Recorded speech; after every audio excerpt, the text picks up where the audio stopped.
La linterna Maglite rebotó contra la puerta del cobertizo y vi, por un segundo, los dientes, olían a metal y pino viejo. En la caja de la Ford F-150 había una lata de Corslar abollada y un guante manchado. ¿Hasta dónde llegarías tú para proteger lo que queda de tu gente? Me llamo Javier Ortega, tenía 38 años cuando todo el orgullo que me quedaba, ex marine, guía de caza con licencia, orgullo por haber sobrevivido al peor invierno de mi vida, se volvió una colección de decisiones malas y mejores. Me jactaba de conocer el bosque como uno conoce la palma de su mano. Esa arrogancia fue lo primero que la criatura intentó arrancarme. El otoño en el condado de Penobscot había sido traicionero, días helados, madrugadas enmarañadas por niebla, y las colinas olían a hojas podridas y arándanos. Mason condujo la camioneta hasta el final del camino de tierra sin bajar la velocidad, riéndose como siempre, como si todo fuera una broma que solo a él le divertía. Mason, 32, pelo despuntado, sobradas de dinero y falta de tacto, trajo consigo una actitud que atraía problemas. Había alquilado un dron en Bangor y pretendía que eso lo hacía un experto en rastreo. Karina vino después, 34, ruda, silente, ex bióloga de vida salvaje que ahora trabajaba como guardabosques. Su mirada era una cerradura difícil de forzar. También estaban Luis, un mecánico con manos fuertes, y Danny, un cocinero que llevaba consigo una vieja navaja y una radio con las siglas PSON pegadas en la carcasa. La idea, en su forma más cruda, era buscar huellas. Alguien, o algo, había llevado a una perra atada al borde del río, y la perra había desaparecido. ¿Caza o venganza animal? Mason hablaba de trofeos, de historias para el bar, y cuando sacó la cerveza y la ofreció, sentí que el ruido que hacía el abrir de la lata competía con todo lo demás. El bosque lo escuchó. Karina me miró a los ojos y dijo, no estamos aquí para alimentar sus historias, Javier. Su voz tenía la calma del que mide el viento antes de un incendio. Yo le respondí con algo más duro, no vine aquí por historias. Vine por respuestas. Y esa fue la mentira que nos llevó más lejos. Rastreábamos a través de pinos, donde el suelo, mullido, tragaba pasos, encontrábamos rastros, pelo en los arbustos, marcas en la corteza. La primera noche acampamos en una vieja cabaña de leñadores, techo inclinado, chimenea que olía a humo viejo, y en su interior encontré un objeto que me heló, una vieja funda de lona con costuras a mano, empapada en sangre seca y con la marca de una mordida que no pertenecía a ningún perro que hubiera visto. Mason intentó bromear. Danny miró fijamente la lona y su cara perdió color. Karina la levantó con guantes, la colocó sobre la mesa y murmuró, esto no es un animal, necesariamente. Esa frase fue una puerta que no supimos cerrar. La criatura empezó a mostrar signos de inteligencia al día siguiente. No fueron solo huellas. Habíamos colocado una trampa simple, una cuerda con una lata vacía para hacer ruido, colocada en la trocha que salía del claro. La mañana siguiente la cuerda estaba intacta, pero la lata estaba a 20 metros, colgando de una rama como un premio. Las marcas en la rama, cortes finos con algo que no era trompa ni pata, parecían uñas que sabían dónde hincarse. Karina me dijo, no hace eso un lobo. Y no lo hacía. Respiré hondo. El aire olía a resina y a lluvia que no llegaba, y por la noche oímos ruidos que parecían pasos largos y rítmicos siguiendo la línea del arroyo. El dron de Mason zumbó una tarde y captó movimiento entre los helechos, una figura que se inclina, recogiendo algo, colocando un montón de huesos pequeños amontonados como quien dispone una ofrenda. Al ver las imágenes, el grupo se partió en dos. Mason quería acercarse y filmarlo todo. Karina propuso vigilar, estudiar los signos. Decidimos dividirnos, Mason y yo bajaríamos por la vieja pista de trineo, Karina y Luis nos cubrirían desde el borde del pantano. Fue la decisión que nos puso en el camino directo de la cosa. El primer encuentro fue una mentira de calma. Al doblar entre dos abedules, vi los ojos. 2 puntos amarillos a la distancia, quietos, como faros de una moto. Respiré y no exhalé. Mason encendió la linterna y la luz rebotó sobre un hocico largo y planos de hueso donde no debería haber hueso. Era alto para un cánido, sus hombros elevados como los de un hombre que ha estado en pie mucho tiempo. Sus orejas se recogían hacia atrás con intención y la mandíbula inferior parecía saber cómo sostener objetos. La criatura no huyó, olfateó el aire, dio un paso, olfateó de nuevo. Luego hizo algo peor, arrastró una rama en dirección contraria, como si indicara algún rastro falso. Era un señuelo. Mason rugió un insulto y apuntó con la pistola. Yo me congelé por mera sorpresa de ver a un ser que parecía juguetear con nuestra atención. El animal dejó la rama y desapareció entre los pinos. Nos miramos, y Mason dijo, molesto porque su show había terminado, no es un perro. Es una especie de mierda grande. Yo pensé que miseria era lo menos de todo. Terminé la noche sabiendo que el enemigo nos estaba probando. La segunda SAT-piece llegó al amanecer cuando Karina y Luis salieron de su puesto de observación en estado de shock, encontraron restos de alguien, ropa, tierra removida, una suela de bota, y marcas de arrastre hacia la vieja esclusa. Nos fuimos en tropel, y al pasar por el arroyo escuchamos un sonido que quedaría tatuado en mí, algo que gruñó desde la maleza y respondió a un batir metálico como si golpear una olla llamara a la guerra. El sonido subía y bajaba, como una voz que imitaba a un hombre. Mason detonó una bengala y la criatura contestó con algo que parecía risa. Encontramos huellas alrededor de la esclusa, como si la criatura hubiera estado intentando abrir la puerta, tirando, rascando, probando la resistencia de la madera. Cuando levanté la tabla aterida con guantes, debajo algo se movió. Era un perro atado con cuerda, muerto, sus ojos abiertos, y en su costado, marcas que no seguían patrones de mordida, parecían líneas hechas con la intención de escribir. Sentí náuseas. Esa imagen me persiguió mucho después. Las noches se hacían pesadas. Montábamos guardia, rotando, con radios que crujían como si el bosque quisiera confesar. Una noche, la criatura jugueteó con nosotros. Ató un colador viejo al gancho de la puerta de la cabaña y lo dejó colgando. Era un gesto, mira lo que puedo hacer. A la mañana siguiente encontramos huesos pequeños clavados en la cerca como si alguien hubiera ensartado una bandera. La criatura no era un animal sin pensamiento, estaba mandando un mensaje. Karina empezó a tomar notas, marcando patrones, ciertos arbustos cortados en triángulo, huellas que se repetían en forma de media luna, la manera en que recogía cosas brillantes para luego dejarlas en pilas.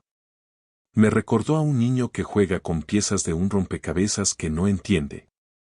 La micro-romance llegó después de una mañana en que todo parecía pesado de un modo inexplicable, neblina baja, mosquitos que chantaban, el aire como una sábana húmeda. Estábamos sentados en la terraza de la cabaña con café instantáneo y pan quemado. Karina pasó junto a mí, su mano rozó la mía cuando tomó la taza. No fue nada teatral, una mano que apretó, un pulso compartido. No te confíes demasiado en mí, dijo, con un gesto que era al mismo tiempo amenaza y promesa. Le apreté la mano de vuelta. Fue suficiente para sostener 5 minutos de paz. Más tarde, cuando la niebla se cerró como una manta, su mano fue lo que ancló mi cordura a la realidad humana. Ese apretón me enseñó cuán frágiles éramos. El primer gran enfrentamiento sucedió cuando Mason, decidido a hacerse héroe, plantó una trampa con pintura fluorescente y dejó luz y comida como cebo dentro de una vieja caseta de herramientas. Había que poner un sensor de ruido, un viejo parlante para emitir sonidos de caza, y una botella de gas para crear una explosión sonora, no para matar, pensé en ese momento, para asustar. Todo fue estúpido. La criatura entró como esperábamos, pero no sola, trajo algo más. Un oso, enorme, atraído por la comida. Era la escena de 2 depredadores que se reconocen, la criatura, de postura bípeda, y el oso, cuadrúpedo y furioso. Se atacaron con maniobras precisas. Por un instante vi inteligencia primitiva y torpe tácticas de fuerza en un choque que se sintió coreografiado, un combate que no elegimos observar y, sin embargo, no podíamos apartar la vista. El oso cayó primero, su cuerpo rodando, y la criatura volvió a nosotros con la cabeza alzada, como si nos probara con la victoria. Mason, atónito, filmó con su dron. La grabación sería una reliquia inútil si alguien la encontraba. Louis vomitó. Danny juró que aquello no era natural. Esa pelea cambió todo. La criatura había aprendido que podía utilizar otras bestias y manipular el terreno. Karina propuso entonces un plan que, en su simplicidad, era puro riesgo: atraerla con señuelos y enredarla con cables para inmovilizar las patas traseras, dejarla expuesta y así poder acabar con ella con disparos bien dirigidos. Yo acepté con la condición de que nadie se pusiera en primera línea de fuego. Karina puso señuelos en un claro donde la luna dibujaba sombras. Montamos cámaras que transmitían a la radio. Mason no podía callar la emoción, su voz en la frecuencia corría como gasolina. A medianoche, algo rascó la tienda que habíamos plantado como trampa. La transmisión captó un olor que se coló por los micrófonos, algo dulce, como almizcle y carne recién asada. La criatura estaba allí y nos estaba esperando. La emboscada se volvió un fracaso cuando la cosa demostró otra capacidad: probar cerraduras. Al acercarnos, encontramos la puerta de la vieja furgoneta de Mason entreabierta, el pestillo arrancado sin violencia aparente, como si alguien hubiera sabido exactamente cómo moverlo. La criatura nos había observado preparando la trampa y había jugado con el cierre de la camioneta como quien sopesa la corbata de alguien. Esa noche se llevó algo de la comida, dejó una nota de pelo y una pequeña pila de monedas, como burlándose de nuestra humanización del territorio. Fue una bofetada. En el siguiente giro, encontramos que la criatura no solo era territorial, sino ritualista. En una pequeña explanada, había dispuesto los restos de un ciervo muerto en un patrón que parecía un reloj, en el centro, una piedra con marcas que parecían ser talladas con uñas. Karina se arrodilló y me dijo en voz baja: esto no es por hambre. Esto es por control. Sentí el peso de esa palabra. No buscaba alimentarse, buscaba imponer un idioma. Fuimos testigos de su alfabetización del bosque. Las cosas empeoraron cuando alguien cercano a nosotros desapareció. No fue un amigo, fue un mensajero local, un viejo llamado Tom que venía del pueblo para vender miel y periódicos. Lo vimos la tarde anterior en la carretera, su camioneta vieja, saludando con la mano. A la mañana siguiente su casa estaba intacta, la puerta abierta, la mesa puesta. Solo quedaban huellas que iban hacia el pantano y terminaban donde el barro tragaba el mundo. Encontramos su reloj hundido en la arcilla, con la correa mordida. Esa pérdida nos hizo humanos de nuevo, vulnerables, asustados. Mason empezó a abandonar la temeridad por un pánico evidente. Danny no comía. Yo sentí el frío del deber: no dejar a nadie más atrás. La puntuación de Meniclet llegó como pequeñas puertas que se cerraban y se abrían, un sonido en la radio que no pertenecía a nadie, una sombra cruzando la ventana, una huella en la mesa de la cabaña. Cada una nos arrancaba un jadeo y nos obligaba a recomponer el plan. Mantuvimos ritmos de interrogación y respuesta: cada vez que creíamos saber algo, había una devolución. El clímax se orquestó en una noche sin luna, cuando decidimos dejar de jugar a la espera y pasar a la trampa final. Karina tuvo la idea de usar el dron, que Mason adoraba, como señuelo, pero en vez de eso lo convertimos en un gancho, atamos un trozo de lona con olor a carne a su base, lo lanzamos sobre la maleza y lo hicimos caer en un claro donde habíamos colocado cables de acero apenas ocultos entre las hojas. La intención era inmovilizar a la criatura de las patas traseras sin herirnos. El plan fue simple en teoría: ruido desde la radio, llamar la atención, el dron caía, la criatura se acercaba a revisarlo, quedaba enredada y podíamos disparar desde cobertura. No hice más que pensar en las consecuencias de un plan que dependía de una criatura con manos y paciencia. Llegó la hora. Mason operó el dron con manos que temblaban. El objeto cayó. Un silencio tan denso que pude oír los relojes del mundo. Entonces, el bosque respondió con pasos. La criatura apareció con calma, casi dignidad, olfateando el aire, tocando la lona como quien inspecciona un juguete. Tocó uno de los cables con su mano y, al sentir la tensión del acero, lo probó. En ese instante su pie quedó enredado. Mason apretó el gatillo de su rifle y un disparo tronó en el claro. La criatura chilló, un sonido que era menos animal y más quebradizo. Cayó hacia adelante, las patas traseras luchando contra el cable, y por primera vez vimos algo humano en su reacción: pánico, cálculo, el intento de desenredarse con manos que trataban de entender la tecnología. Fue una mezcla de pena y furia. Karina, desde la cobertura, gritó, apuntada a la cabeza, no a la caja torácica. No sé si fue la instrucción quien la salvó o el fuego que nos obligó a actuar sin pensar. Disparamos.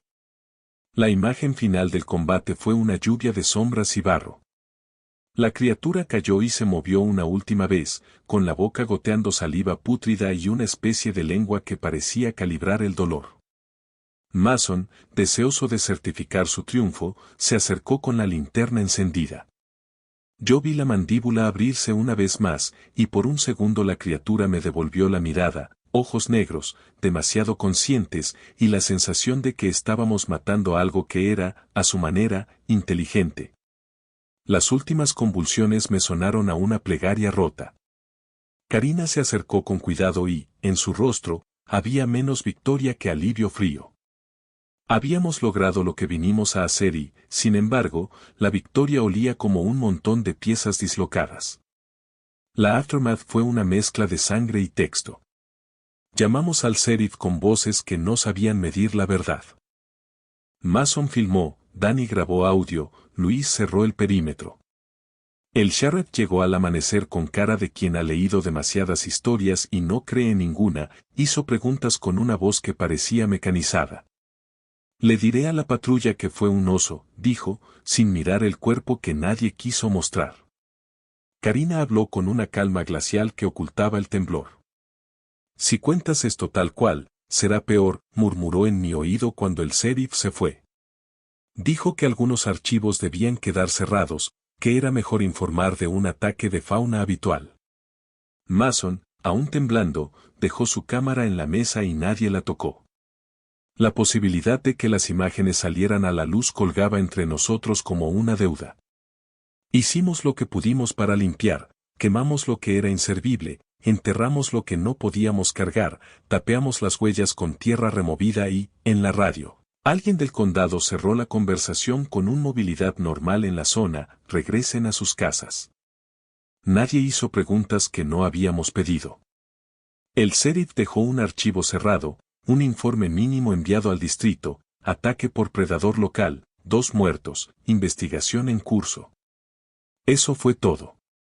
No preguntamos por qué las marcas en la corteza parecían símbolos, no quisimos preguntar qué significaban las pilas de huesos. Era una semilla de silencio. Lo que siguió fueron noches en vela. Mason nunca volvió a filmar, Danny dejó el pueblo, Luis vendió su camioneta. Karina se quedó, con ojos más duros, y se convirtió en la guardiana de secretos que no quería llevar. Yo volví a ofrecer mis servicios como guía, pero algo en mi voz había cambiado, ya no había bravuconería cuando contaba historias al fuego, mis palabras eran fragmentos de advertencia. De vez en cuando, al despertar, me encontraba con las manos manchadas de barro en sueños, como si hubiese vuelto a tirar la cuerda de la trampa una y otra vez. Hubo una llamada después de todo, una voz de la oficina del sheriff, neutra y rápida, pidiendo que mantuviera la calma y que no hablara con medios sensacionalistas. Al colgar, me quedó la sensación de que alguien había clasificado la historia en un estante y la había cerrado con llave. Encontré una hoja de papel en mi buzón con una nota, sé discreto. Oficina del condado. No pedí explicaciones. Guardé la nota en una vieja caja debajo de la cama, junto a la navaja de Danny y la lata abollada de Coors Light. A veces, cuando el viento venía de la dirección equivocada y las sombras se alargaban, juraba escuchar un raspado en el porche. Salía a mirar y no veía nada, solo hojas que se movían como dedos. Me di cuenta, con un miedo que pesaba, que el bosque nunca olvida lo que le belongs, si le quitas algo, pide un precio. Y si lo hieres, te recordará. Hoy, años después, si alguno de ustedes encuentra la vieja filmación de Messen, si alguna vez la red se inunda con imágenes de una criatura que camina a dos patas entre abedules y juega con cerraduras, recuerden que lo que ven es solo un fragmento. Nosotros supimos que no era un simple predador. Sabíamos que posaba y dejaba mensajes. Sabíamos que nuestra arrogancia la había enseñado a jugar a nuestro juego. Lo que no supimos fue si nosotros habíamos ganado algo más que un cadáver. La policía me dijo que lo archivaron como ataque de fauna. Karina guardó los apuntes en su carpeta de trabajo, cerrada con cinta. Mason se mudó. Danny no volvió a cocinar para más de 5 personas. Luis me escribió una vez, aún creo escuchar pasos. Le respondí con la verdad que podía ofrecer, lo escucho también. Y a veces, cuando camino por la carretera y la lluvia golpea el capó de la Ford que ya no es mía, me pregunto si hicimos lo correcto. ¿Teníamos derecho a convertir aquello en algo que debiera ser callado? ¿Fui yo que, con mi mano apretando la de Karina en aquella mañana de café, intenté comprar un poco más de humanidad por una noche? No tengo respuesta. Solo sé que una vez, en el linde del bosque, algo nos enseñó que la inteligencia puede nacer en lugares donde no la esperamos, y que cuando la encuentras, la venganza y la curiosidad se mezclan en un olor que ninguno de nosotros supo describir con palabras simples. Ayer pasé por la vieja cabaña, alguien había clavado un cartel que decía propiedad privada en letras grandes. Las ventanas estaban tapiadas. Encontré, en la madera, marcas pequeñas como si alguien hubiese vuelto a probar la cerradura. Las toqué con la punta de los dedos. La resina estaba seca, las marcas, frescas. Sentí el mismo vértigo que la primera vez que vi esa mandíbula iluminada por la maglite. Me aparté, y el viento, que venía desde el bosque, respondió con un susurro que podía haber sido risa. Me fui, y en el retrovisor vi solo oscuridad y árboles que se alineaban como espectadores. No pude dejar de pensar en la pila de monedas que nos dejó sobre la mesa, como llamando a un trato.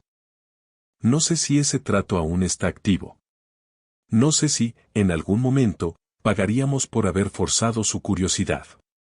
Solo sé una cosa con certeza que me persigue, en la última mirada que nos devolvió, la criatura no mostró odio. Mostró la fría conclusión de quien comprende las reglas de un tablero y sabe que, a veces, las piezas humanas se rompen. Y yo, que me había pasado la vida creyendo en mi ingenio, aprendí que en el bosque hay otras manos que juegan. Volví aquella tarde para cerrar lo que quedaba abierto, o al menos para fingir que cerraba algo que no se podía cerrar. Llevaba una mochila con herramientas, porque en algún rincón de mi orgullo creía aún en la reparación. Karina me envió un mensaje corto: si vas, no vengas solo. Le respondí que no lo haría, y después me fui solo. El sendero me recibió con hojas húmedas que crujían como viejas promesas, el aire tenía ese olor a metal y a lluvia que siempre traía recuerdos del combate. La cabaña estaba más callada que la última vez, las tablas más torcidas, el cartel de propiedad privada con la letra gastada por el sol. Pero las marcas en la madera, las mismas marcas que había sentido con los dedos, parecían haber profundizado, como si alguien o algo hubiera repasado sus garras en la tabla para comprobar que la cerradura seguía donde debía. Entré con la linterna corta. La luz cortó la penumbra en rectángulos. El olor era mezcla de moho y del dulzor que había asociado con la criatura, una especie de perfume de carroña viejo y flores marchitas. En la mesa encontré la caja donde había guardado la lata de Kors doblada y la nota del condado. Dentro también estaba la navaja que me había dado Danny antes de irse. La navaja tenía aún restos de barro en la hoja, me arrodillé, la limpié con un paño y por un segundo sentí el peso de la obligación. Saqué los apuntes de Karina, la carpeta cerrada con cinta que ella había dejado en mi mesa, y la abrí. Sus dibujos eran precisos y fríos, líneas y anotaciones con fechas, palabras como territorio, imitación, aprendizaje y una sola frase en el margen que me heló: revisar archivo, expediente 376-B. Había usado un número, como si hubiera intentado formalizar la amenaza. No quise revolver más. Guardé la carpeta, saqué la navaja y salí. Al bajar por la pendiente noté que las cámaras que habíamos puesto estaban rotas, una colgaba de un cable, la lente rajada. No era vandalismo humano, era intervención calibrada. Me senté en el bordillo del camino y puse la mano sobre la tierra, intentando sentir si todavía había calor bajo el bosque. La mano me olía a pino y a culpa. Pensé en Karina, en su apretón de aquella mañana de café que aún vivía en mi memoria como un claro de luz contra la sombra de lo que habíamos visto. Esa noche recibí la llamada. Una voz delgada, sin querer dar nombre a la oficina, me pidió que me mantuviera razonable y que entregara cualquier material a la brigada. Le dije que no tenía nada. Colgó. Fue la segunda vez que comprendí que había más manos en la mesa que no conocía. La primera vez había sido cuando el sheriff cambió su informe, la segunda, cuando alguien sin uniforme llamó para recordarme la etiqueta del silencio. No protesté. Las piezas se acomodaban por sí solas y yo no era quien debía decir si el tablero estaba completo. Karina volvió al pueblo días después. La vi en la tienda, con su gorra tirada hacia adelante, el rostro como quemado por la fatiga. La observé mientras contaba algo del equipo de control de fauna a la dependienta, en su mano se notaba la cicatriz del alambre que había tensado. Nos miramos en la fila como dos culpables que se reconocen. Nos sentamos después en el muelle, donde el río se estira y hace un sonido que a mí me parecía un mensaje en Morse. Ella no dijo mucho al principio, dejó que el agua marcara el tiempo. Finalmente, me entregó un sobre pequeño con cinta adhesiva. Dentro estaba el número de expediente que había marcado en sus notas y una fotografía, una sola foto, de la criatura, tomada de lejos por la cámara que habíamos colocado en la trampa. En la foto la criatura no miraba a la cámara, su postura era de estudio, como quien observa un experimento. Karina me miró y dijo: lo archivé. Por ahora lo cierro. No supe si archivarlo significaba proteger a la comunidad o proteger a la criatura de la curiosidad humana. Me di cuenta entonces de que Karina no quería que aquello se hiciera mito, quería que siguiera siendo una advertencia. Poco a poco la vida intento reclasificarse. Mason vendió el dron y mudó al ser, donde el pase de las hojas no lo recordaba en nuestra carnicería.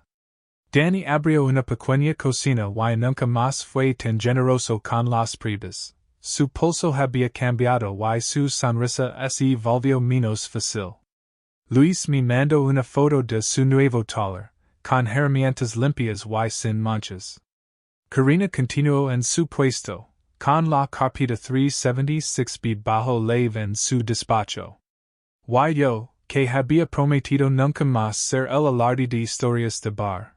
Mis six contando la verdad a veces, en susurros, a los hombres que me pedían guía en los bosques que ya conocía menos.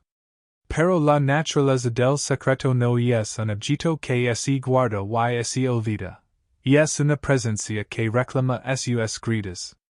Una noche, años después, despert con la sensación de que alguien estudiaba la casa desde la oscuridad. El sonido fue apenas un rasguño en la ventana, como una que reconoce la textura de la madera. Encendí la luz y no six. Salí a mirar y en la nieve, recién queda, había una juela.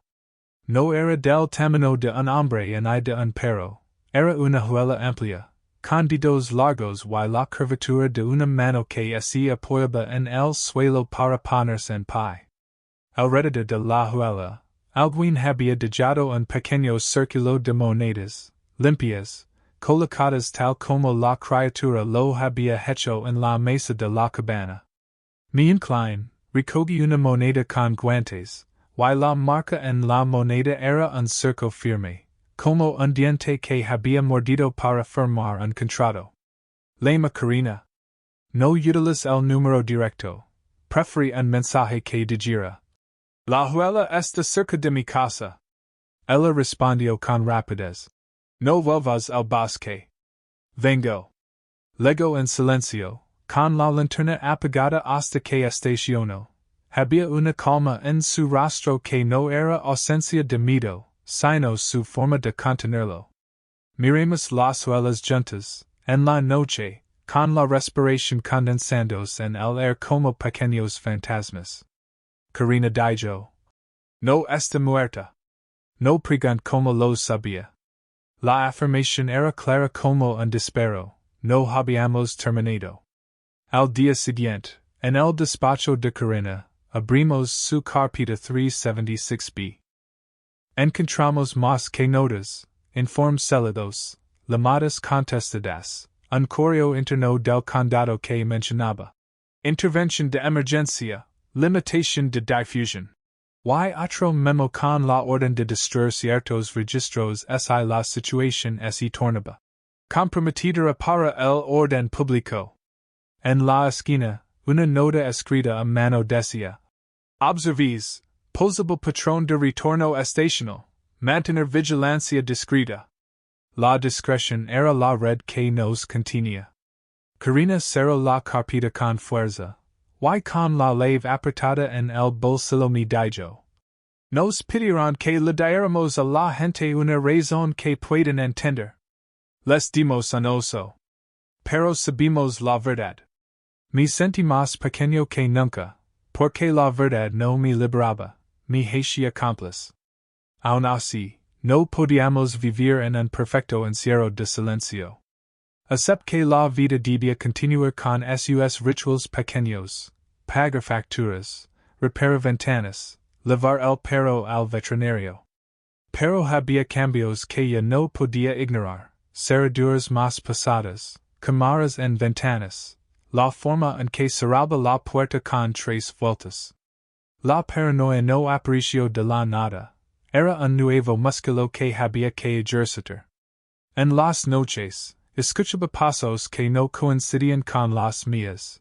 En los días, la sensación de ser observado me seguía como sombra pegada.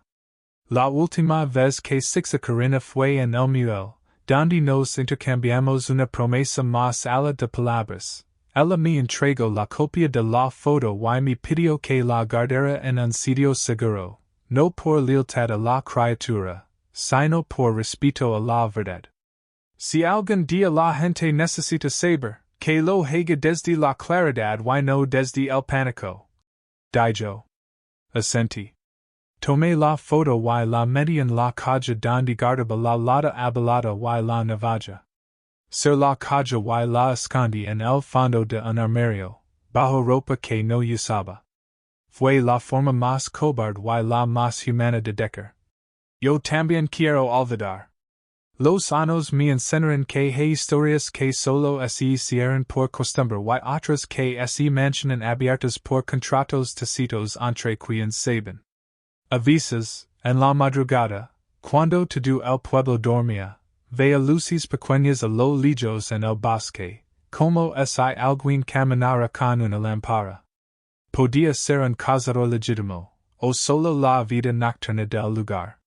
Pero también podría ser una figura que, en su curiosidad, había aprendido a tocar cerraduras, a mover trampas, a colocar monedas. Cuando cerraba los ojos, la imagen de la criatura inclinándose sobre la lona del dron me venía en oídos. Su manera de tocar el cable antes de enredarse era una prueba de su paciencia y, tal vez, de su humanidad torcida. Ahora, cuando la lluvia golpea el capo de un coche viejo y me pregunto si es prudente volver a los senderos, la respuesta se me mete en la garganta como un nombre no dica. En mis bolsillos llevo cosas pequeñas, una moneda con el cerco, la foto, la nota con la dirección del expediente. No quise entregarlas, no los quería como pruebas, sino como recordatorios de que el mundo no siempre responde en vuestras categorías. A veces pensan destruir todo, quemar la foto, borrarlas, romper las cámaras. Lo pens, pero no lo hais.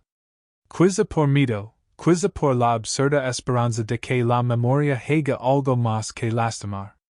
La historia terminó, en la esfera pública, como ataque de fauna. Pero es hay alguna noche te topas con una puerta que prohíbe la cerradura, con monedas colocadas a la intemperie, o es hay encuentras una juela en la nieve que no encaja con ningún registro, no piensas en un rumor. Piensa en alguien que hizo lo que pudo y en otro alguien, no humano del todo, que tenía paciencia para aprender el idioma de las cerraduras. Y es hay alguna vez caminas cerca del límite donde los hábitos intercambian sus sombros, escucha, quizá si solo el viento. O quizá si alguien que todavía está ahí, tocando las puertas para ver si nosotros hemos cambiado nuestras respuestas.